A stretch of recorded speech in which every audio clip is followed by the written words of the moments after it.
Initial training. Initial training is normally regarded as a formal stage of startup development for a new franchisee, and some franchise agreements will require a franchisee to pass initial franchise training before they can commence operating the franchised business.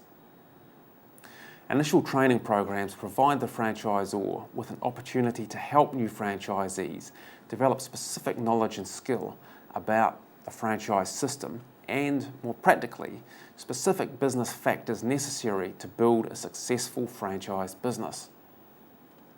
Not surprisingly, you should be interested in what a franchisor will provide in terms of initial training, in the same way that you'd want to know the quality and comprehensiveness of the franchise manuals. Many franchisors will use the franchise manuals as the foundations for conducting initial training, and others will have more formal training programs, including structured schedules, guides, workbooks, instruction, role plays, and assessments. Depending mainly on the type of business and the franchisor, initial training may vary in duration from a couple of days to more than 1 year. But typically, most initial franchise training is concluded in around a 1 week to 4 week period.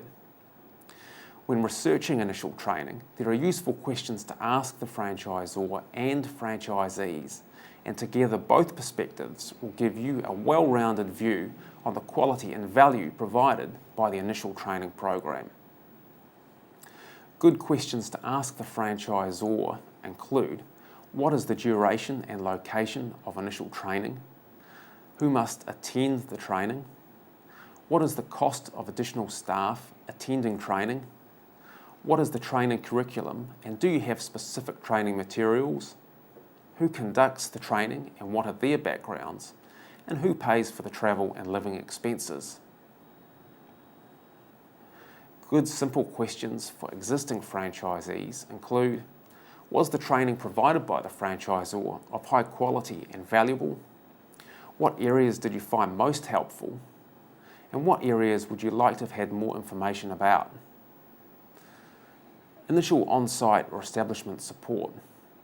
The establishment phase is a critical stage of development for franchisees within many franchise systems.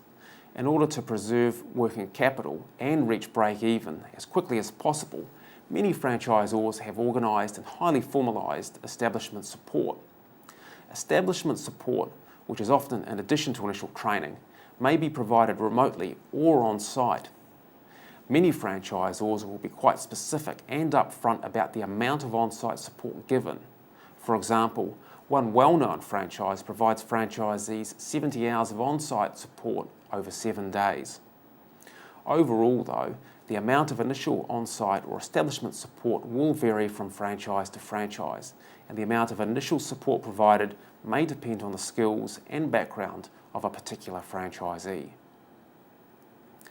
Examples of establishment support may include site selection, lease negotiation, premises design and fit-out, establishing supplier relationships and helping in ordering initial supplies, computer systems training, particularly in franchises with standardised management or information or accounting systems, assistance with training initial staff, finalising business and marketing plans, assistance with local area marketing, and helping manage leads and serving customers.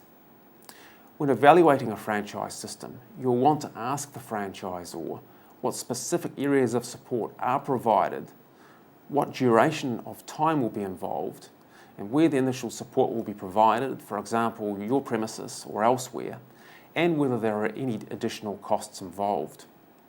You should also ask existing franchisees what they thought of the quality and usefulness of the establishment support provided, what aspects they found most useful, and, with the benefit of hindsight, what are the crucial areas, if any, they feel more support could have been provided.